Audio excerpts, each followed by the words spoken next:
Marketing Square. Bienvenue sur Marketing Square, le rendez-vous du gros marketing. Le gros, c'est un marketing qui sort des clous, qui se réinvente, qui se renouvelle.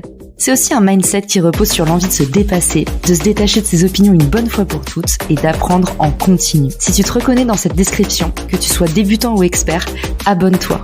Ce podcast va devenir ton meilleur allié. Je suis Caroline Mignot, grosse marketeuse et entrepreneur.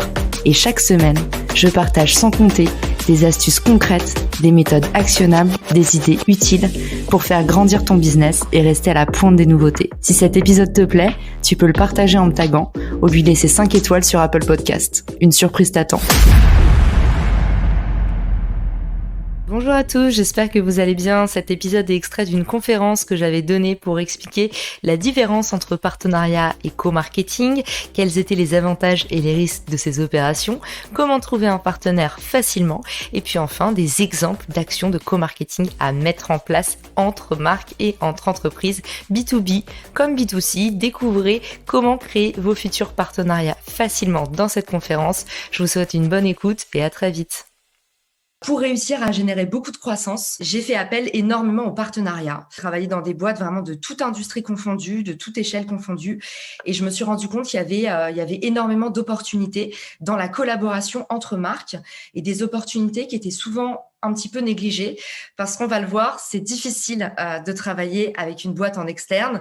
Il faut gérer sa propre équipe, ses contraintes, son positionnement, ses valeurs, sa mission. Et puis, il faut gérer tout ça avec une autre entreprise qu'on ne connaît pas. Le partenariat, c'est pour l'instant une nébuleuse. Il est approché de plus en plus par les marques parce qu'elles en ont besoin. Et nous, on a créé un outil pour pouvoir amener en fait de la structure, pour avoir une vision un petit peu holistique de ce dont on va parler aujourd'hui. Aujourd'hui, on va parler avant tout d'entraide, du fait de créer des synergies.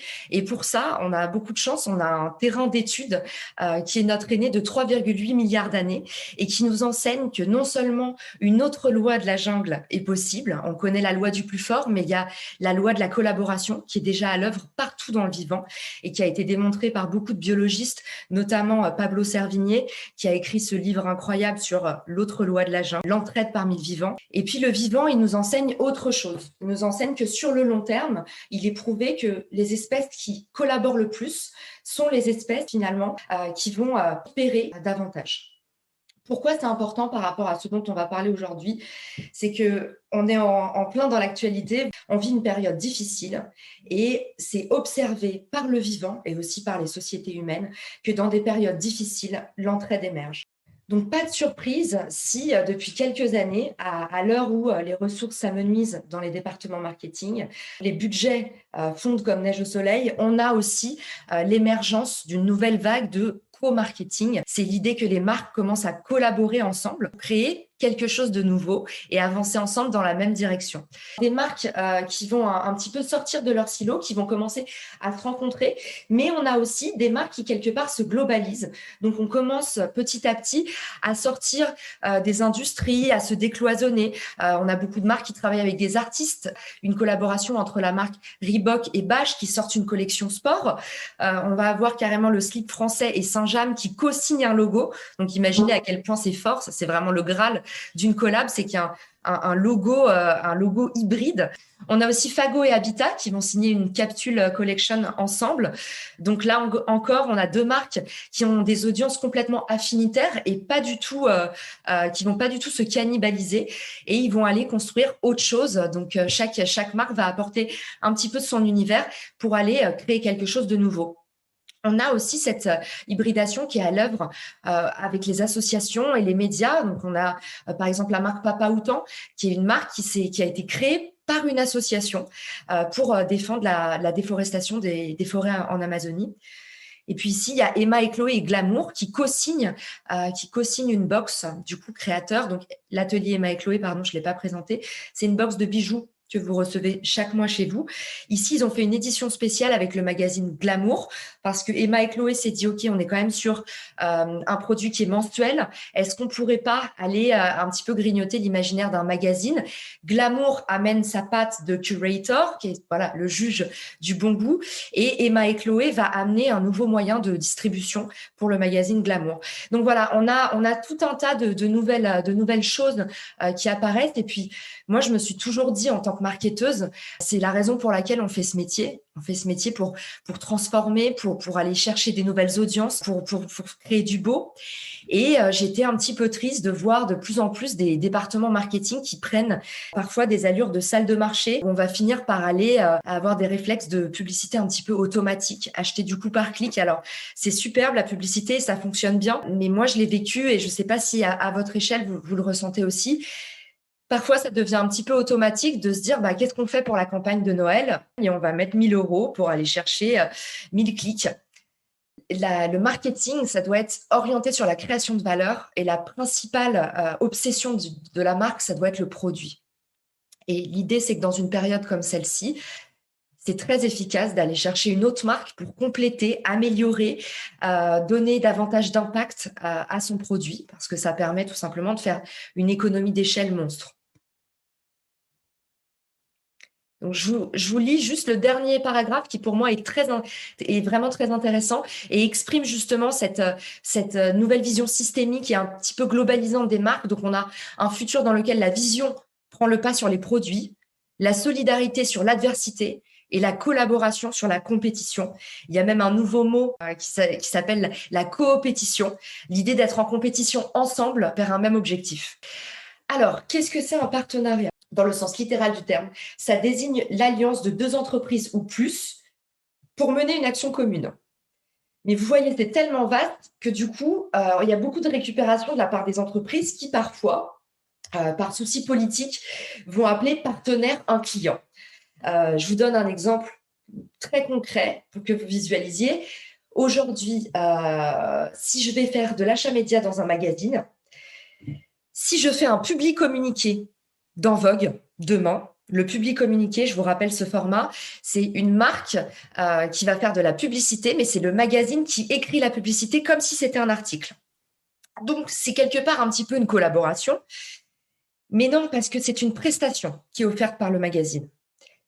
En revanche, si Vogue, demain, va travailler avec dans son portefeuille client, La Redoute, par exemple, et va dire, OK, moi, je voudrais qu'on fasse un portrait chaque mois d'un créateur qui fonctionne et je voudrais que ce portrait soit sourcé par La Redoute, parmi les créateurs de La Redoute. Là, c'est un partenariat. Là, c'est une collaboration. C'est pas une prestation de service. Donc voilà, on pourra revenir là-dessus s'il y a la moindre question, parce que comme je vous dis, cette frontière, elle est parfois très poreuse. Un partenariat, c'est 2 marques qui communiquent ensemble. Et du coup, un partenariat, ça a énormément d'avantages et très peu d'inconvénients. Dans les avantages, il y a rencontrer son écosystème. Alors ça, c'est valable, vous me direz dans un premier temps, énormément pour les startups. Pour les startups, le networking, aller à la rencontre de l'écosystème, c'est le nerf de la guerre. Mais aujourd'hui, on se rend aussi compte que les grands groupes sont ultra demandeurs. Les grands groupes commencent à créer des incubateurs, des pépinières, font de plus en plus d'efforts pour aller à la rencontre, et accompagner des plus petits acteurs, parce qu'ils se sont rendus compte que justement, cet air frais, ce regard un petit peu nouveau, ces nouvelles techniques, leur apportaient aussi beaucoup de mouvement. Ancrer son produit dans le quotidien, ça c'est hyper important. Quand on fait une collaboration avec une marque, ça permet tout simplement de faire vivre la marque dans le quotidien d'utilisateur. Donc si vous êtes une marque c'est très trivial l'exemple que je vous donne, mais si vous êtes une marque comme l'Atelier Blini et que vous vendez des produits pique-nique et que vous faites une collaboration avec des tacos, c'est une façon complètement honnête de promouvoir l'usage de votre produit dans le quotidien de l'utilisateur et finalement de l'ancrer dans la réalité. Ensuite, on va avoir enrichir et compléter son offre. Alors ça, c'est vraiment une des vertus les plus grandioses du partenariat. C'est l'idée que tout simplement, si vous ne savez pas faire quelque chose ou si vous avez un point faible, vous allez pouvoir aller chercher chez le concurrent. Chez le concurrent, pardon, pas chez le concurrent, chez votre partenaire. Donc, un exemple tout bête, quand je travaille dans la mode pour hommes, et que j'ai envie de faire une ligne de maillot de bain, si mon univers il est un tant soit peu affinitaire avec une autre marque qui fait déjà ça très bien, Au lieu d'aller développer de la ressource, investir le temps d'une équipe, former des nouvelles compétences sur le sujet, aller sourcer des nouvelles usines, et ben vous pouvez directement collaborer avec une entreprise qui fait déjà ça très bien et vous allez par exemple discuter avec un Villebrequin et voir si une collaboration est pas possible. Donc ici là c'est tout à fait voilà le cas d'aller enrichir et compléter son offre dans le B2B. Il y a ça de la même façon. Si vous êtes une boîte, je sais pas, vous êtes une boîte par exemple de data. Moi, quand je travaillais dans le transport routier, on agrégeait énormément de data sur le transport. On avait fait un partenariat avec un cabinet de conseil qui, lui, avait vertu à faire des analyses très poussées.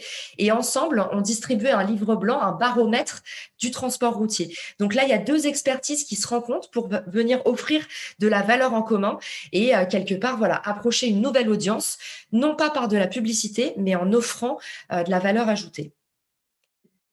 Diviser ses coûts. Alors, je pense que là, j'ai pas besoin de vous expliciter cette partie. Effectivement, quand on travaille de mèche avec une autre marque, c'est l'occasion de diviser ses coûts par 2, voire si vous faites une opération à 5, par 10. Voilà, on peut voir plus grand quand on travaille ensemble. Maximiser son impact, c'est exactement la même chose qu'au-dessus. Comme vous allez vous unir avec vos partenaires, vous allez pouvoir tripler votre impact et également, comme on l'a vu avant, aller grignoter aussi, par exemple, si votre partenaire il est très bon en RP et que vous avez un retail space à offrir, ben voilà, on a un poids deux mesures. Eux vont peut-être vous amener de la presse, là où vous allez avoir un gros pool de clients engagés ou de meilleurs clients, là où une autre marque va vous amener des influenceurs qui cartonnent. Voilà, l'idée, c'est d'aller chercher vraiment les points de force partout. Générer de la preuve sociale, on en parlait avec les influenceurs, c'est la même idée ici. L'audience d'une marque, elle peut être extrêmement engagée, notamment si vous allez dans des marques à mission, des marques à impact. Donc l'idée, c'est que quelque part, si vous faites un partenariat avec cette entreprise-là, c'est le moyen de gagner la confiance automatiquement de votre prospect. Ça coûte bien plus qu'un clic. Je vous donne un exemple. Richmaker, mon produit, on est en train de faire un partenariat avec Madinet. Et du coup, l'idée, c'est que Madinet, c'est le média des startups. Pour nous, c'est génial parce qu'on sait que pouvoir s'adosser à un géant comme Madinet, qui a cette aura auprès de notre clientèle cible, ça nous permet de gagner en confiance automatiquement et de ne pas avoir besoin de faire nos preuves sur le terrain. En tout cas, moins. Gagner en expertise, ça revient un petit peu au point enrichir et compléter son offre. Voilà, l'idée, c'est de dire, si vous n'êtes pas expert sur tel sujet, par exemple, vous êtes un grand groupe et vous vous dites, on est à la ramasse totale sur YouTube, on n'a pas les codes, on n'a pas compris, on n'a pas de studio, on n'a pas les moyens, ça prendrait trop de temps d'en développer un. L'idée, c'est que vous pouvez aller faire un partenariat avec une marque qui cartonne, qui va être très heureuse de bénéficier de toute votre histoire, de toute votre expérience et qui, elle, va vous amener en fait son punch et son expertise. Alors après tout ça, vous vous dites c'est pas possible, il y a que des avantages. Pourquoi est-ce que on ne fait pas que du partenariat tout le temps? Parce qu'il y a aussi des risques à faire du partenariat. Comme pour l'instant, on n'a pas d'outils pour l'accompagner, pour le simplifier, on manque de ressources pour bien comprendre comment l'appréhender. Tout le risque, c'est de trouver un partenaire qui n'est pas tout à fait en adéquation avec vous, en adéquation en termes de valeur, en termes de mission, en termes de produits. Même parfois, on a des collabs qui manquent de sens. Vous pouvez aussi diluer votre message, puisque si vous faites une opération dans laquelle on ne trouve pas vraiment de plus-value, votre marque perd un peu de sa personnalité. Vous pouvez peut-être perdre votre ton aussi, parce que quelque part, il faut faire un message plus lisse. Et puis enfin, on peut perdre du temps. Donc, c'est aussi pour ça que j'ai créé l'outil dont je vais vous parler juste après. C'est parce qu'aujourd'hui, on n'a pas trouvé encore la bonne façon d'accompagner le partenariat. C'est difficile de manager sa propre équipe. Alors, quand il faut manager une équipe en externe, travailler sur des projets où il y a 30, 40 interlocuteurs différents, ça peut tourner rapidement au cauchemar. Donc, voilà vraiment les risques du partenariat. Alors, la différence avec le co-marketing, c'est vrai qu'on parle de partenariat et de co-marketing. Alors moi, on me demande souvent, c'est quoi la différence entre les deux? Il n'y en a pas. Le co-marketing, c'est tout simplement les actions qui sont menées quand vous faites un partenariat. Et pourquoi est-ce que j'appelle ça un co-marketing? C'est pas pour le plaisir de créer un mot nouveau, c'est parce que tout simplement, le marketing à plusieurs Pour toutes les raisons que je vous ai évoquées précédemment, ça devient une nouvelle discipline, une nouvelle expertise, une nouvelle organisation. Un partenariat se noue dans le but de créer et de décliner des actions de co-marketing. On peut distinguer les jeux concours. C'est l'idée en général de faire grossir soit une base email, soit une audience social media. Les événements, donc là l'idée c'est de faire un co-événement. Donc typiquement, ça serait si vous êtes Nestlé et vous alliez avec une marque qui fait de la vaisselle, de la belle vaisselle, on pourrait se dire que vous organisez la maison du petit déjeuner et que du coup vous faites venir des marques du petit déjeuner avec du coup cette belle présentation art de la table et que vous organisez un événement influenceur suivi d'une ouverture grand public. Donc ça, ce serait typiquement une idée d'activation de co-événement. Donc aller chercher encore une fois des audiences en commun autour de la création de sens pour ancrer son produit dans le quotidien, dans l'usage et puis faire un petit peu d'animation, faire un petit peu de bruit et créer de la valeur. Ensuite, on va avoir la distribution. La distribution, ça va être le pop-up store, par exemple. Ça va être la possibilité pour une marque d'aller chercher une nouvelle audience, par exemple, aux États-Unis. Nous, on fait beaucoup ça sur la plateforme. On voudrait encourager le fait qu'une marque, demain, une marque de mode qui est chez Modspay parmi vous, se dise, on aimerait bien tester l'attraction sur un nouveau marché. Et en fait, pour...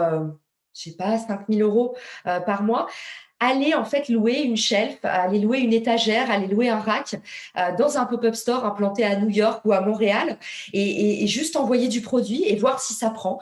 Et en fait, c'est la possibilité pour la marque d'avoir un showroom et de pas avoir, encore une fois, à se mettre à risque, à investir de la ressource, à shipper des stocks qui sont importants. L'idée du co-marketing, c'est encore une fois ça, c'est se dire, là où moi j'ai un manquement, il y a déjà quelqu'un qui a développé cette ressource et on a moyen de collaborer et de s'aider. Ensuite, on va avoir le produit. Donc, qu'est-ce que c'est que du co-marketing produit? Ça, c'est la partie qui est la plus facile à appréhender. La partie produit, c'est ce qu'on appelle le co-branding et c'est très connu en mode. C'est l'idée que deux marques ensemble vont créer un produit en commun, typiquement une collection. La partie média, vous la connaissez toutes parce que vous êtes toutes sur Instagram, c'est sûr. C'est tout simplement l'échange de visibilité, par exemple. Quand vous avez un live sur Instagram, par exemple là, via ma plateforme, il y a Agricool et Time for the Planet qui viennent de se rencontrer. Ils ont fait un live la semaine dernière. L'idée, c'est que Agricool, qui est une marque agroalimentaire de commerce local, donc eux, ils sont distribués chez Franprix et ils font des produits qui sont cultivés à 1h30 de Paris. Donc l'idée, c'est que eux, ils vont parler à leur audience en disant voilà, on vous met, on a une audience qui est ultra centrée sur les projets à impact, sur la biodiversité, le respect de l'environnement. L'idée là, c'est de se dire on va créer des lives chaque semaine avec des prises de parole de marques qu'on fait découvrir à notre audience.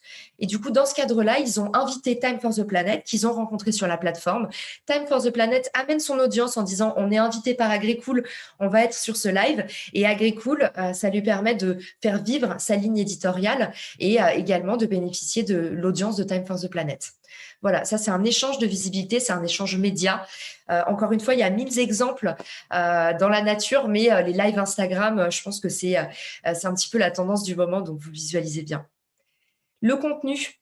Alors, le contenu, là, l'idée, c'est, je vous en parlais juste avant, par exemple, quand deux marques créent un livre blanc, l'idée, c'est d'aller chercher soit du lead, donc de l'adresse email, soit des ventes, peut-être en direct.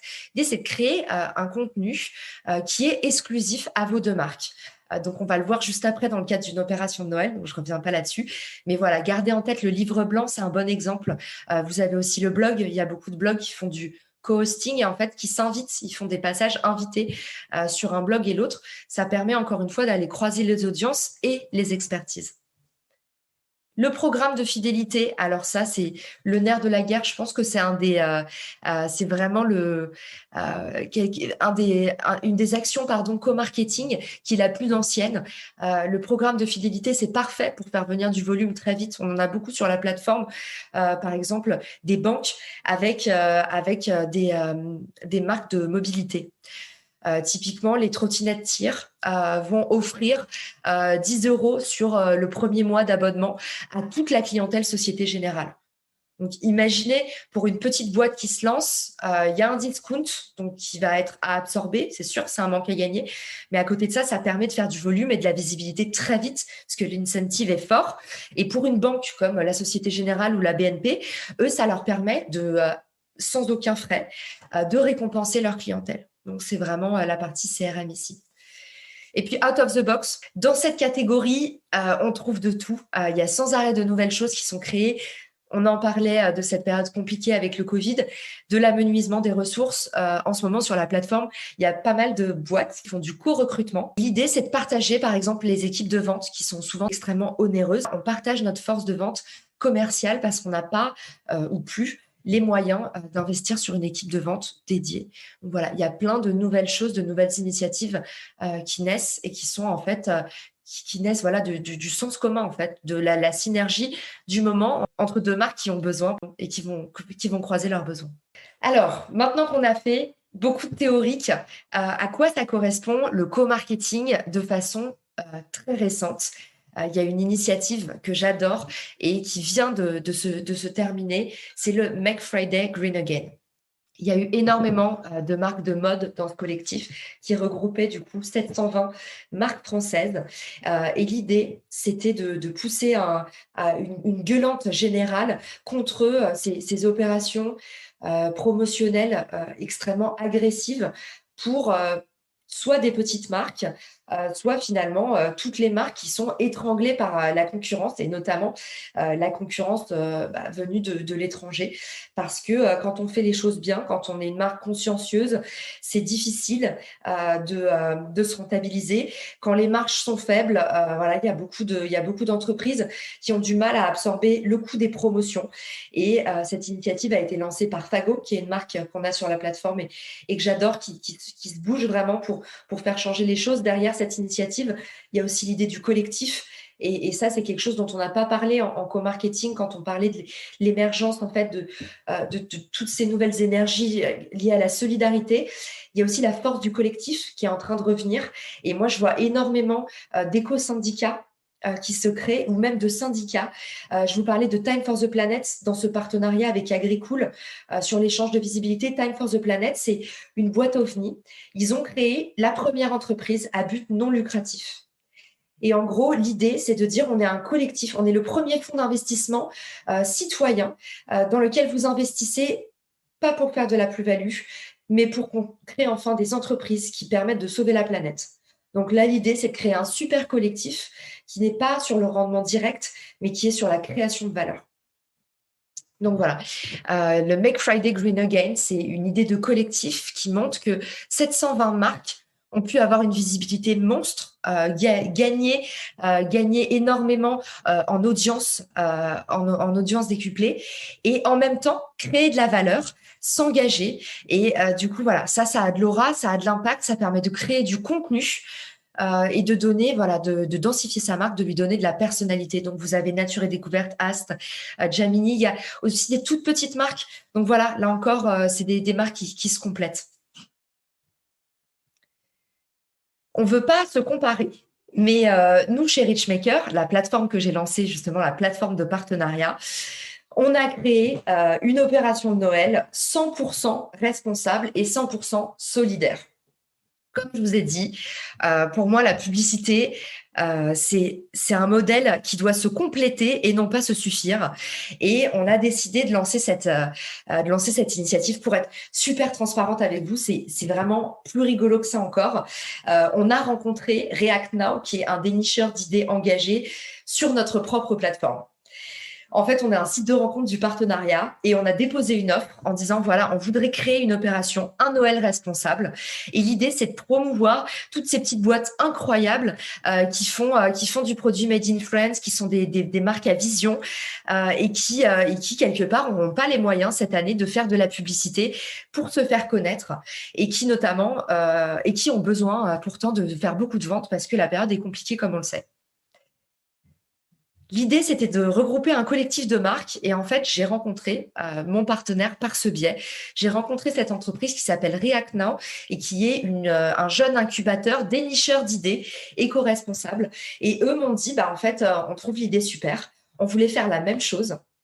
Et on a en plus un pool de marques éco-responsables qui est déjà sur notre plateforme. Donc, nous, Richmaker, une plateforme de partenariat, on veut sourcer des marques éco-responsables. Par notre propre plateforme, on rencontre cet incubateur de marques éco-responsables qui, elle, va pouvoir bénéficier de marques en plus, puisque les marques de notre plateforme vont rejoindre l'opération également. Donc, c'est un échange de bons procédés et tout ça au service de ces plus de 50 marques éco-responsables. On a créé une landing page. Sur cette landing page, on récupère aucun lead. Il n'y a pas de pop-up pour récupérer une adresse email. On ne demande rien. L'idée, c'est juste de dire, voilà, on vous donne des idées cadeaux par catégorie. Et toutes ces idées cadeaux permettent de faire vivre les petites marques qui sont autour de vous et qui soit viennent de se lancer, soit peinent à se faire connaître. Donc voilà, je vous invite à aller regarder le site unnoelresponsable.fr si vous voulez non seulement trouver des bonnes idées cadeaux, mais aussi faire une bonne action. Pour vous donner un ordre d'idée, hier, on a eu plus de 300 visites sur le site pour des toutes petites marques comme ça qui viennent de se lancer. C'est beaucoup et ça permet de générer des ventes gratuitement dans un cœur de cible ultra proche, puisque c'est que de la clientèle qui est charmée par les projets à impact. Tous ces constats que j'ai fait dans mes 10 ans d'expérience en marketing et en co-marketing, ça m'a amené à créer la première plateforme du partenariat. J'ai voulu créer avec Richmaker, c'est offrir la possibilité aux marques, aux entreprises de tout secteur et de toutes échelles de pouvoir se rencontrer et imaginer des choses ensemble pour grandir ensemble. J'ai voulu en fait que quelque part, les marques, les médias et les associations deviennent leur propre écosystème publicitaire. On en parlait tout à l'heure pour l'influence. Je veux vraiment insister sur cette idée. Pourquoi est-ce qu'aujourd'hui, on va chercher les audiences d'un influenceur? L'influenceur, c'est une marque comme une autre et pas les audiences d'autres marques. Alors, je vous l'accorde, l'influenceur, c'est une seule personne. Mais aujourd'hui, aller voir un influenceur, ça revient au même prix que de faire de la presse. Quand il y a un nouveau marché dans le partenariat, aller chercher les audiences d'une marque qui permet en plus de créer des choses, de créer du contenu, d'engager votre communauté. Chez nous, le partenariat, c'est une croyance forte. Et on pense que la seule chose qui l'empêche, c'est la difficulté de le créer parce qu'il n'y a pas encore de structure pour l'accompagner. Donc, nous, comment est-ce qu'on a déployé cette structure? Dans un premier temps, on a un algorithme de matching. On l'a créé comme un site de rencontre. On s'est éclaté à aller regarder les applications comme Bumble, OkCupid pour en fait réfléchir l'expérience utilisateur et faire créer une expérience fun. On veut remettre de la rencontre dans le B2B. Les salons professionnels, tout ça. On a mené des tas d'interviews. On s'est rendu compte que c'était pas le bon cadre. Aujourd'hui, les professionnels, ils ont envie d'un cadre qui est serein, qui est rigolo, qui est léger. C'est ça qui va créer de l'émulation, c'est ça qui va créer de l'effusion, des nouveaux échanges. Donc, on a réfléchi la plateforme de façon extrêmement joviale et ultra simplifiée. Cet algorithme, il vous permet, en fait, via un dashboard de recherche, de matcher avec des marques selon vos critères. Et ça n'existe pas pour l'instant. Aujourd'hui, vous allez sur LinkedIn, sur Instagram. Déjà, il va falloir aller cartographier votre partenaire une fois que vous l'avez identifié. Ça veut dire qu'il faut que vous alliez voir sur son YouTube, sur son LinkedIn, sur son Instagram. Souvent, il y en a plusieurs par pays. Enfin, c'est un casse-tête d'aller cartographier la présence média de votre partenaire. Et après, il faut identifier le bon interlocuteur. Aujourd'hui, via ce dashboard, vous pouvez non seulement faire une recherche par critères, par audience, par type de partenariat recherché, par industrie et par secteur, par canal d'acquisition, donc social media, email, website. Et ensuite, vous allez pouvoir matcher directement avec la bonne personne et cartographier en un clin d'œil sa présence. Donc, imaginez le gain de temps de 1000 heures dans votre quotidien saturé de professionnels du marketing. Ensuite, on a une interface de co-management de projet. Et là encore, l'idée du co-management de projet, c'est quand on travaille avec 30 personnes, comment on fait pour gérer ça? Chaque entreprise a à chaque fois son stack avec nous, on est sur Teams, nous, on est sur Skype. Vous avez vu, nous, on a eu des problèmes tout à l'heure avec Olivia parce que moi, j'utilise jamais Zoom. C'est super compliqué quand on collabore parce que chaque marque a déjà ses bonnes pratiques et ses process en place. Nous, on a créé un dashboard pour mettre tout le monde au même endroit, au même moment avec un outil ultra simple. Comme je vous l'ai dit tout à l'heure, la promesse de cette plateforme, c'est de vous permettre de rencontrer des marques affinitaires, d'identifier un partenaire qui va être complètement pertinent par rapport à ce que vous recherchez en termes de valeur, de produits ou d'audience. Nous, ce qu'on veut créer avec cet outil, c'est faire l'apologie d'un marketing éclairé, un marketing qui fait mieux avec moins et surtout un marketing de l'idée qui replace la création de valeur au centre du processus. On est convaincu que le co-marketing présente d'énormes opportunités pour les marques, notamment dans une période compliquée comme celle-ci. Et on crée cet outil pour le rendre facile, accessible à tous. Il y a différentes étapes dans un partenariat et sans surprise, toutes ces étapes sont extrêmement laborieuses. Le premier, c'est la prospection. Et nous, on a créé du coup ce dashboard de rencontre qui permet, via le matchmaker, de rencontrer selon vos critères et non plus au doigt mouillé, par chance, par hasard. Quand vous prospectez via le matchmaker, vous pouvez pour la première fois prospecter en fonction de critères que vous avez définis et même régler la granularité. Vous pouvez également poster une offre qualifiée sur la plateforme. L'idée, c'est de faire exactement comme une petite annonce. Vous dites, voilà, je cherche tel type de partenaire. Vous allez poster cette demande et recevoir directement dans votre boîte mail des offres qualifiées. La connexion rapide, comme je vous ai dit, aujourd'hui, quand vous voulez créer un partenariat, vous allez souvent vous confronter à 4 ou 5 intermédiaires différents avant d'échanger enfin avec la bonne personne.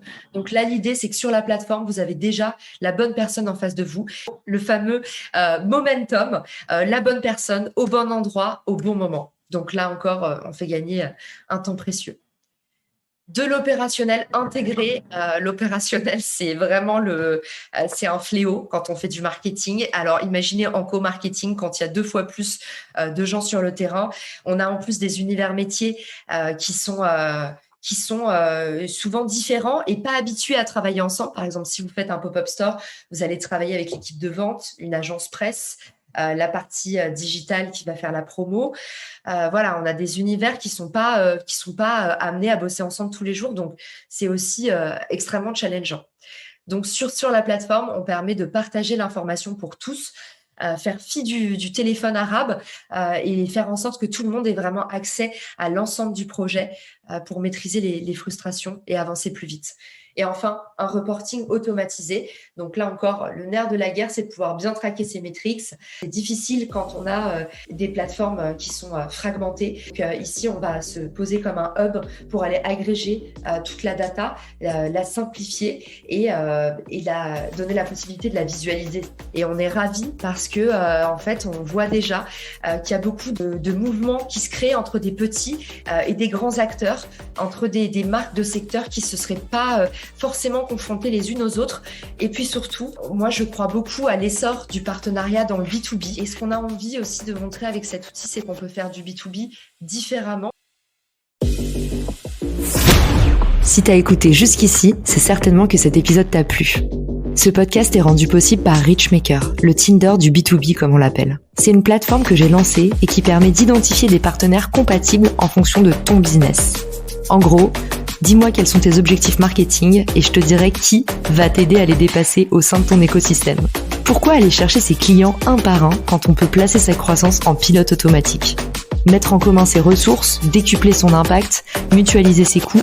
Après 10 ans à travailler en marketing entre New York et Paris, je me suis rendu compte que la pub était devenue un réflexe tristement automatique. Pourquoi est-ce qu'on baserait notre croissance sur des modèles qui nous placent en compétition les uns contre les autres ?